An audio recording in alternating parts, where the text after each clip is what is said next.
Hey, it's me, Matt, but you can call me Absol. I just got back from Pokemon Worlds. Thank you so much to Pokemon for inviting me there as a creator and giving me a free pass to the event, where I got to play a Legends ZA demo featuring the Mega Evolution of my favorite Pokemon, Absol. So let's talk about how crazy that is and talk about my experience with the demo. Mega Absol was announced on August 8th, 2013, my birthday, while I was streaming. Whoa, that is completely awesome! Absol has an evolution now. And then 12 years later, on August 8th, 2025, once again, during a birthday stream, it was announced that Mega Absol would be the Pokemon featured in the Legends ZA demo at Worlds. I just got info on the ZA demo. What? Hold on, chat. The grown-ups are talking. We fight Rogue Mega Absol in it. Are you serious? Yeah. That's gonna be awesome. That's so sick. That's gonna be cool. So I immediately set an alarm so I could be one of the first people to sign up for the Nintendo Warp Pipe Pass to get my chance at playing it at Worlds later that week. So we waited in line at the venue, ready to play the game we had all been waiting for. I'm right here. I am so excited to finally get a chance to play Snood. Snood, Snood, Snood, Snood, Snood, Snood, Snood, Snood, Snood. So the demo had two parts. One where you were battling trainers in the city, and one where you battled Mega Absol. And I was only able to record the second part. I didn't anticipate being able to record either part of it though, so for the first part, I made a storyboard of what happened with my handy-dandy horse notebook. So it started out with you just entering LMAO City at night when it's trainer battle time. At nighttime, in these red zones, you can expect to encounter trainers, while in these green zones, you can find wild Pokemon. I kind of like that they keep the concept of these things separate, because whenever I'm running around in the wild areas in Legends Arceus, even just having one trainer battle with the Misfortune Sisters while shiny hunting feels kind of disruptive. We were not allowed to enter any of the green zones, and it looks like you start out the game in the southeast part of LMAO City, just like how you do in X and Y. And they really kind of threw us into the middle of things. This did not feel like a demo-specific scenario as much as it felt like this is the actual game, and this is like how you experience your first night battling against trainers for this whole thing. So they were kind of watching over us like hawks the entire time, all the Nintendo reps, making sure we didn't do anything that we weren't supposed to do. And they really wanted us to just stay within this area here, battle 3 trainers. Don't worry, that's just marker, that's not blood. So first, I guess, let me introduce you to the team that we had. We had like Pokemon that were from like level 6 to 8-ish, and it was the same across every single demo setup. It was always Chikorita, Sorry, Tepig, and Totodile, a Mareep, a Weedle, and a Fletchling. And the Weedle was just about to evolve. It was right around the right level for that. I didn't personally evolve it though, and I kind of regret it because I wanted to see the evolution screen. But whenever I first got to the setup, the Nintendo rep behind me warned me about something. He said, be careful, after you fight these 3 trainers, there's a trainer with a level 18 Pidgeotto, and only 2 people had defeated it so far. This was on Saturday afternoon. This whole demo had been going for an entire day and a half, and only 2 people had managed to take down this menace of a Pidgeotto. And to be fair, looking at our team's levels, I don't think we're going to be able to do much with this. I don't think this is going to be a hard battle in the full game, given that we'll have access to the wild areas and stuff, but for the demo, this felt like an insurmountable challenge. So keeping that all in mind, I immediately strategized that I needed to turn my Mareep into a tactical nuke of a Pokemon. I wanted to focus all my training on Mareep since its Thunder Shock would be super effective on the Pidgeotto and possibly paralyze it. So I fully focused on my little sheep. The demo starts you out right outside of a trainer area, and you were positioned directly next to some clearly smashable rocks. And I was so tempted to just throw out my Pokemon and do that, but the rep told me before I even did that, sorry, we don't have Rock Smash in this demo, you should go into the trainer area. And that was interesting wording. I'm not sure if they meant that there actually is a way to smash rocks later, or if it's more like Legends Arceus where just sending out a Pokemon will smash the rock regardless. So that could be an interesting barrier to entry later on. I'm really curious if that works or not. But sending out a Pokemon in general in the first place is kind of weird. I'm so used to sending out a Pokemon with the ZR trigger, but you actually use down on the D-pad for it. which was so strange to me. Let's go over all the controls actually for a second. Clicking the left stick, I believe, puts you in like a stealth mode, which is actually really important for this. ZL is like an L targeting kind of thing. X, of course, is the menu. Y is dodge rolling, just like Legends Arceus. And B button, running shoes enthusiasts, I have the best news ever. The B button is for running again. You don't need to hold it down though, it just like toggles you between walking and running. I'm not sure if you have stamina like you did in Legends Arceus or not, but this is the first time we've had the B button for running, I think since like the 3DS days. But anyway, after being, coerced away from the rocks, I entered the trainer area. By the way, you could also see the gate of a wild area, and I heard from my friend Legend Link that a wild Goomy was right inside of it, and I'm so curious how wild Pokemon spawn. However, I didn't get to see a single wild Pokemon the entire time I was playing the demo.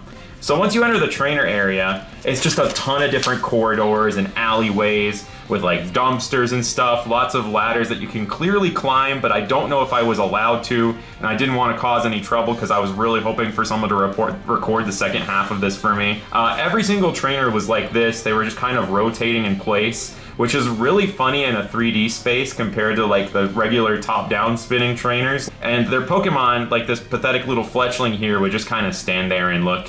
Legends Z8 is actually a stealth game.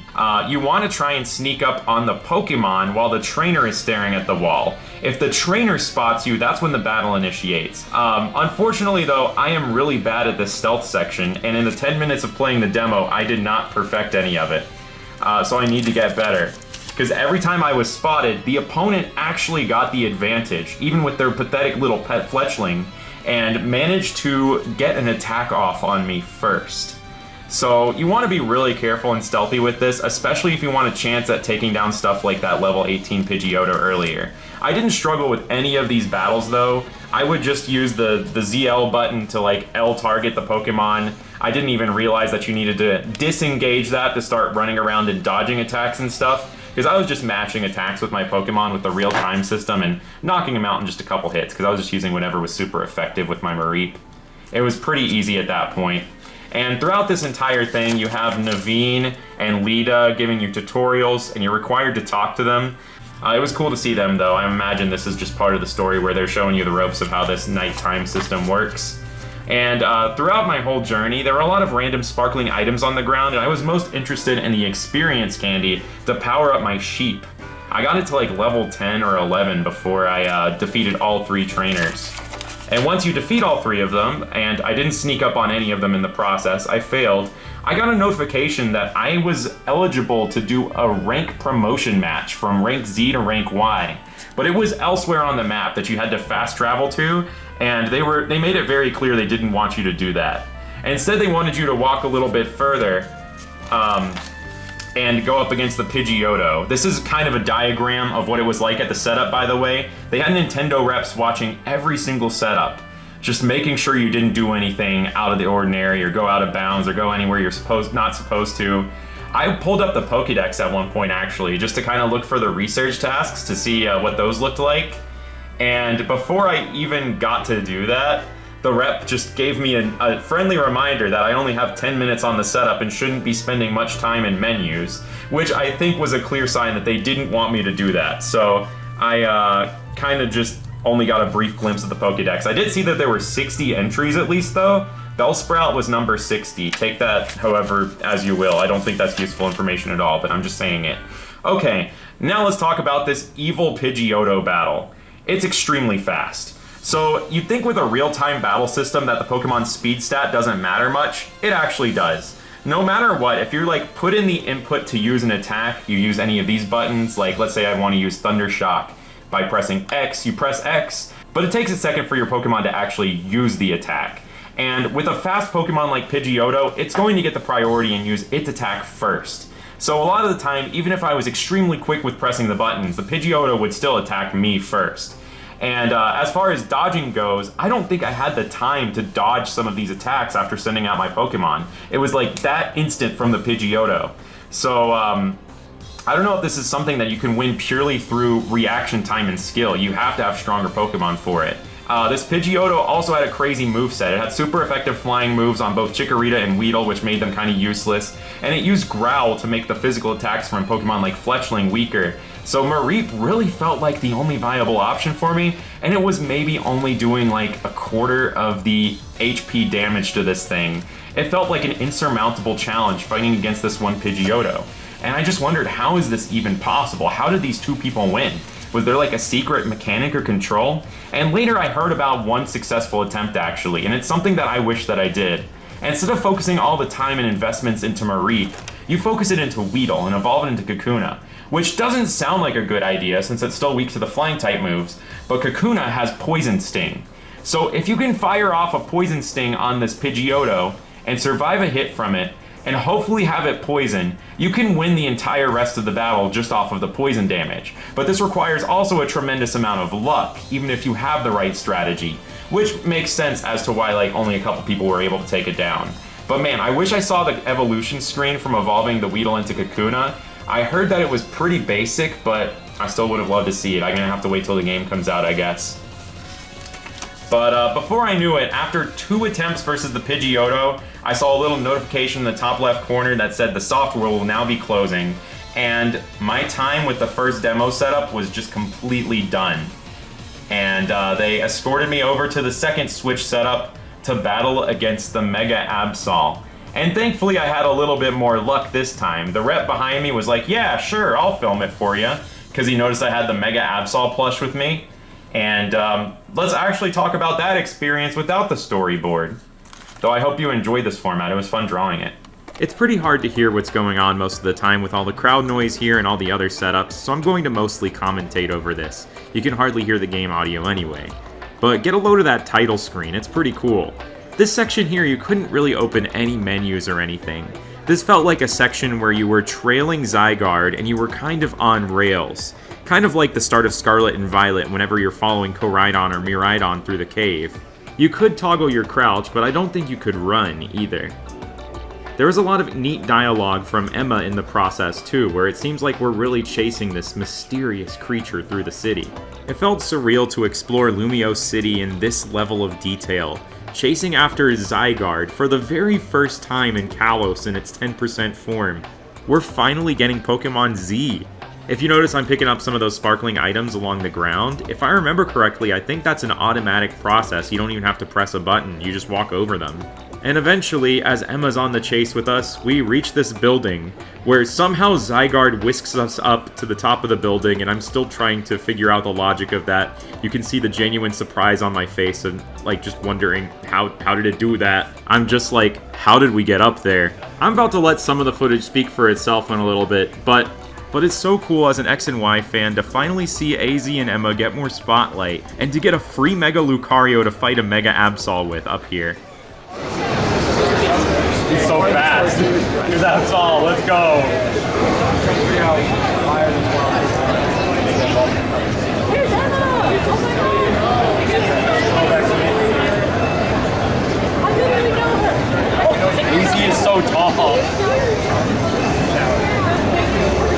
Makes Lucario look short. Yeah, it's so short. It's actually like 3'11" or something in real life, like according to the dex, it's so short. I just double checked that in the Pokedex, and I was actually correct.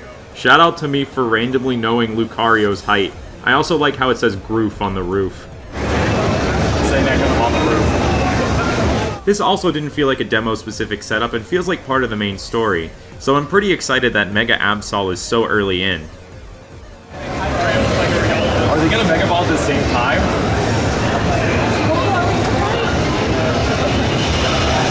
Oh, this is crazy. It's happening on its own.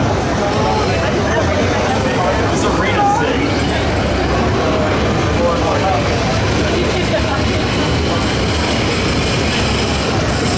Oh, I love the title card for it and stuff. This is so sick.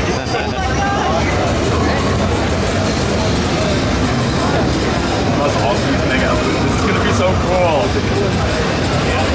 So it looks like you have to use Mega Evolutions during gameplay. For a lot of the Mega fights, yeah, it looks like that's how it's gonna be. Yeah. So I gotta count for that on my team. Mega Evolution and Mega Energy being such a pivotal part of this battle against these rogue Megas has me really curious about what happens if you try to do these battles with a Pokemon that can't Mega Evolve. I've noticed in the UI during other battles that Mega indicator in the bottom right corner is still there for Pokemon that I don't think will have Megas, like Simisear. So I'm wondering if there's going to be some generic power-up effect that happens to Pokemon that don't Mega Evolve. Like this reminds me of the Nova fight from Legends.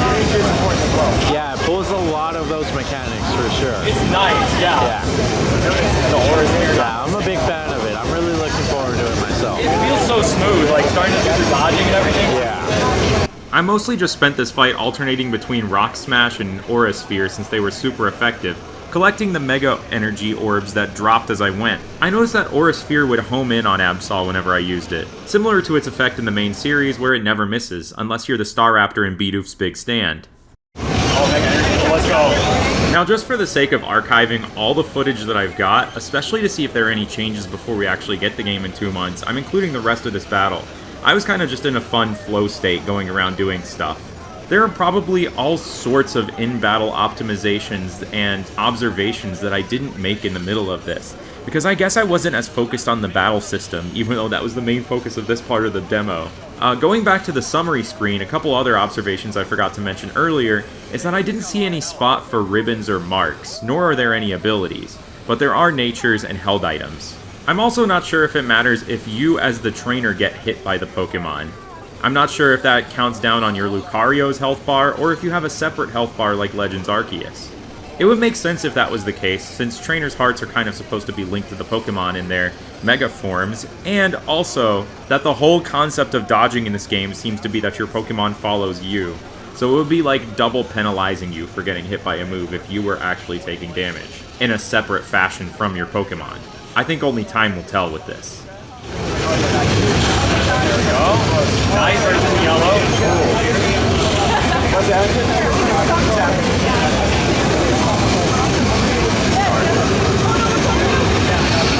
Oh, okay.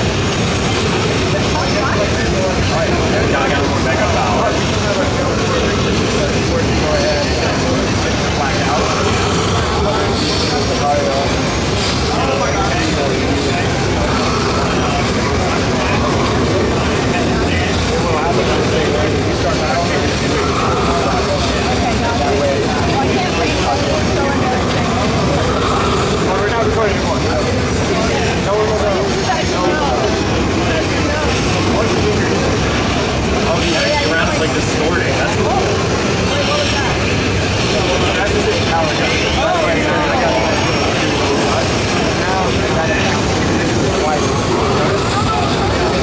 If you go to your main menu as well, you can start using your potions. So go to Satchel. Gotcha. There you go. Now if you notice, you have a cooldown on the bottom. Go back. Oh, yeah. So you can only use them after the cooldown. That's cool. I like how that balances the item. That's nice. That's sick. I love it. I wonder what other items are going to be battling. I think any type of healing and stuff is going to have that, because it also had a berry next to it. Yeah, true. So I'm presuming anything revolving around that. Yeah. I saw on like the summary screen there was like a held item thing too. Yeah. So that'll be cool too.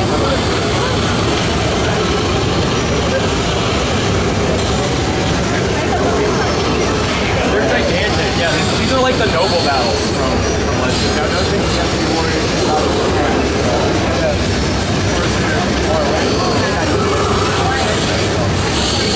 Almost got it.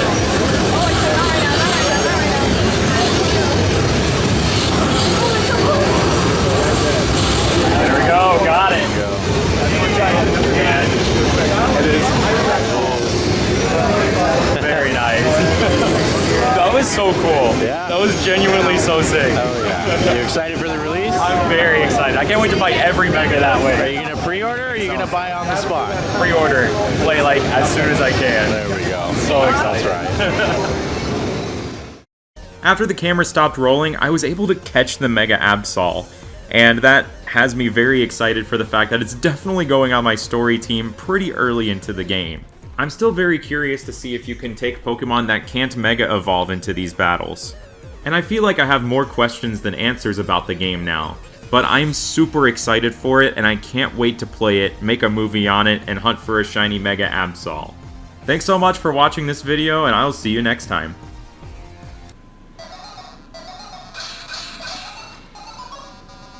The title screen's a lot different from how I thought it would be. There's a 2-player mode, so multiplayer confirmed. You can do puzzle. There's a journey. Hold on, let's go on a journey. Jake, Spike, Geji, Numbskull, Zod. I'll be Mildred, sure. Oh, that's Mildred. Child. Alright, it looks like there are these red ones.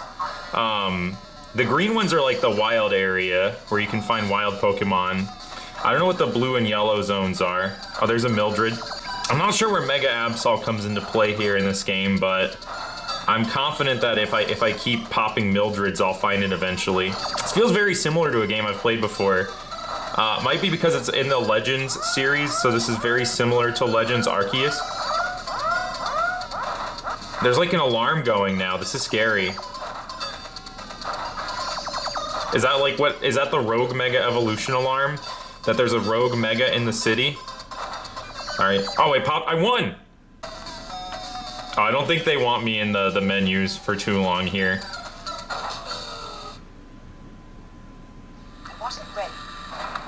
Oh my gosh, Mildred just got hydraulic pressed.